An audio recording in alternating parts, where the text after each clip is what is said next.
Selamat siang Ibu, selamat siang teman-teman. Sebelumnya, perkenalkan nama lengkap saya Solania Sulasti Jemia dengan NIM 2024 720073. Saya dari program studi Pendidikan Guru Sekolah Dasar angkatan 2024. Jadi, video ini dibuat sebagai bagian dari UAS mata kuliah IPA Fisika. Jadi, di sini saya akan membahas materi nomor 10 tentang termometri, kalorimetri, dan anomali air. Jadi, kita langsung saja untuk membahas materinya. Yang pertama, latar belakang. Dalam kehidupan sehari-hari, kita sering berhadapan dengan perubahan suhu. Secara ilmiah, diperlukan pengetahuan tentang termometri, kalorimetri, dan anomali air. Yang pertama, termometri.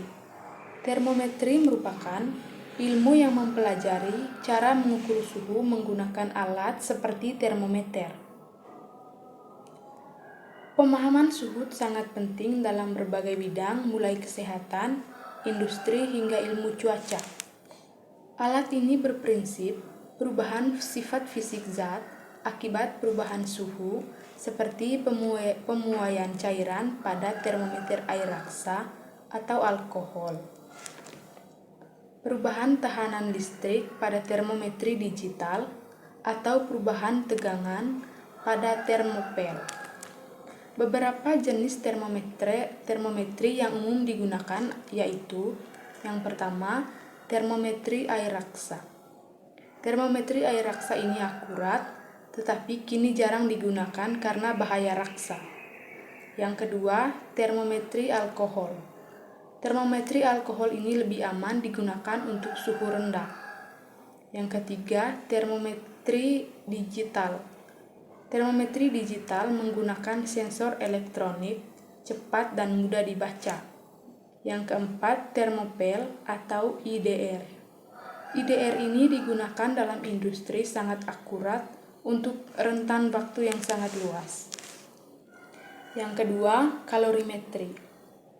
Kalorimetri adalah cabang fisika yang mempelajari tentang kalor atau energi panas dan bagaimana kalor berpindah antar benda.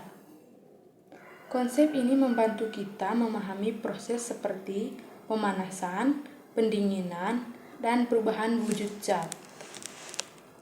Prinsip kalorimetri didasarkan pada hukum kekekalan energi, khususnya kalor yang dilepas oleh suatu zat sama dengan kalor yang diterima oleh zat lain jika tidak ada kalor yang hilang ke lingkungan. Alat ini biasanya digunakan atau disebut kalorimeter. Biasanya berupa wadah terisolasi yang mengecah pertukaran panas dengan lingkungan. Contohnya, kalorimetri. Yang pertama, mengukur kalor jenis suatu zat. Yang kedua, menentukan perubahan empati reaksi kimia. Yang ketiga, menghitung kalor lebur atau kalor uap suatu zat. Sementara, anomali air adalah sifat unik air yang berbeda dari zat lain, terutama pada suhu 0 derajat Celcius hingga 4 derajat Celcius.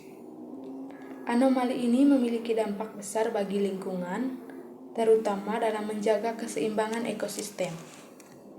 Anomali air juga adalah sifat unik air yang berbeda dari zat lainnya, yaitu air akan mengembang saat membeku, bukan menyusut seperti kebanyakan zat. Secara lebih spesifik, yang pertama, pada umumnya, zat akan menyusut jika didinginkan dan massa jenisnya naik. Yang kedua, air mencapai massa jenis maksimum pada suhu 4 derajat Celcius. Yang ketiga, di bawah 4 derajat Celcius hingga 0 derajat Celcius, air justru mengembang dan massa jenisnya akan menurun. Akibatnya es atau air padat yang mengapung di atas air cair karena massa jenisnya lebih rendah. Yang berikut dampak dari anomali air. Yang pertama, es. Es akan mengapung di permukaan air dan melindungi air di bawahnya dari pembekuan total. Yang kedua, makhluk hidup di air akan tetap bisa hidup di musim dingin. Anomali ini terjadi karena struktur molekul air membentuk ikatan hidrogen saat suhu turun, menciptakan susunan yang lebih renggang saat membeku. Yang kedua, rumusan masalah. Yang pertama, apa yang dimaksud dengan suhu dan bagaimana cara mengukurnya menggunakan termometer. Yang kedua, apa itu anomali air dan mengapa air menunjukkan sifat yang berbeda pada suhu tertentu.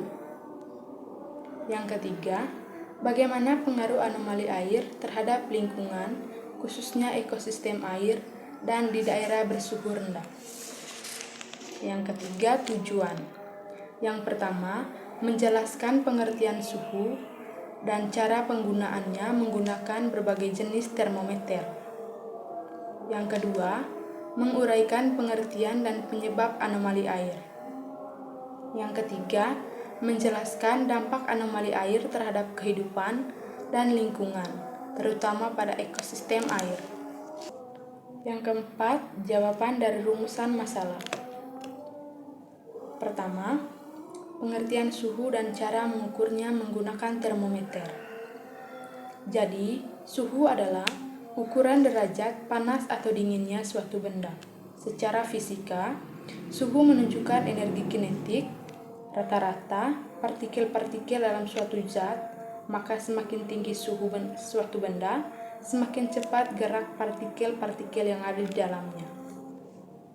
Cara mengukur suhu menggunakan termometer.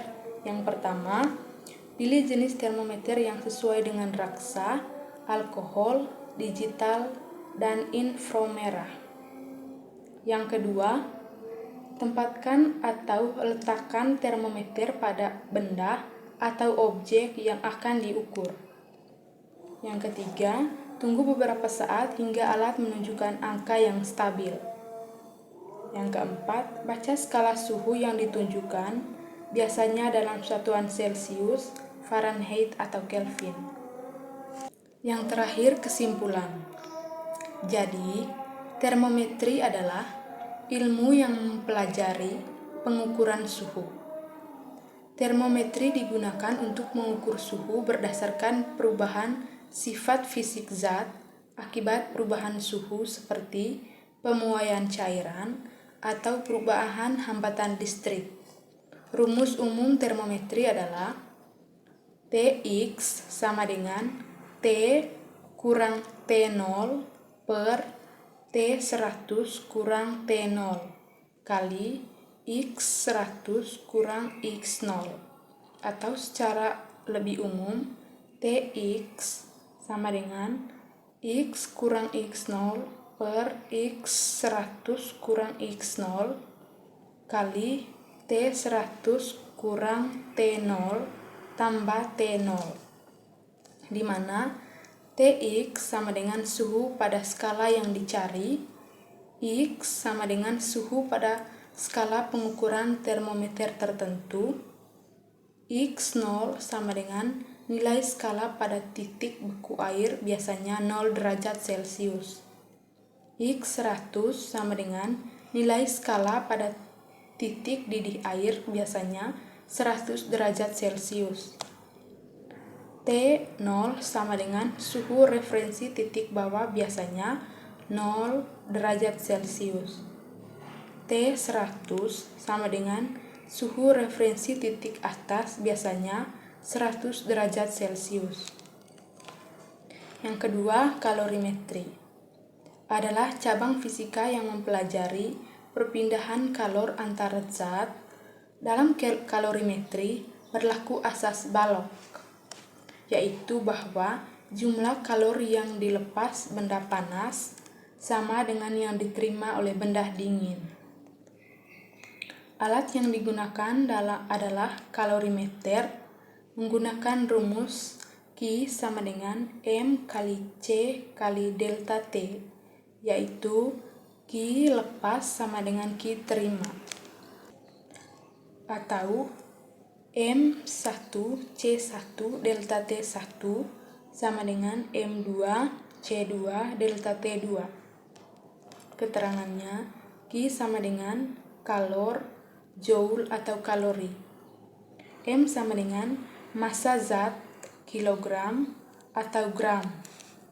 C sama dengan kalor jenis zat. Delta T sama dengan perubahan suhu atau T akhir per T awal. Yang ketiga, anomali air. Anomali air adalah sifat unik air yang menunjukkan perilaku tidak biasa pada suhu 0 derajat Celcius hingga 4 derajat Celcius.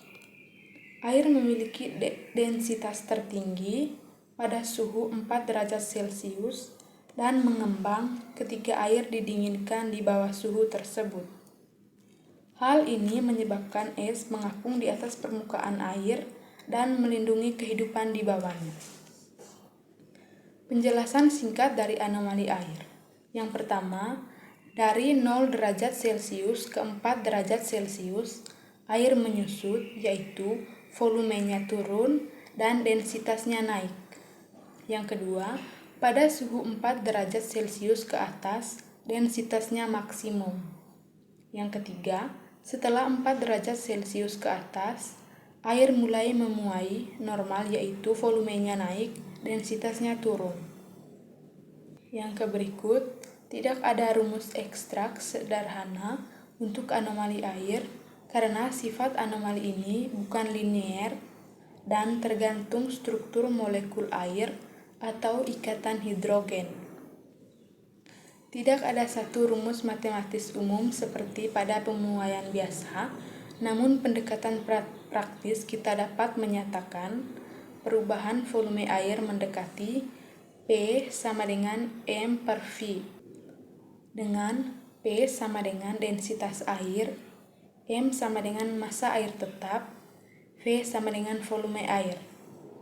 Ketika suhu antara 0 derajat Celcius sampai 4 derajat Celcius, maka volume atau V mengecil dan densitas atau P membesar. Jadi itu saja materi yang dapat saya sampaikan pada kesempatan ini. Kurang dan lebihnya saya mohon maaf.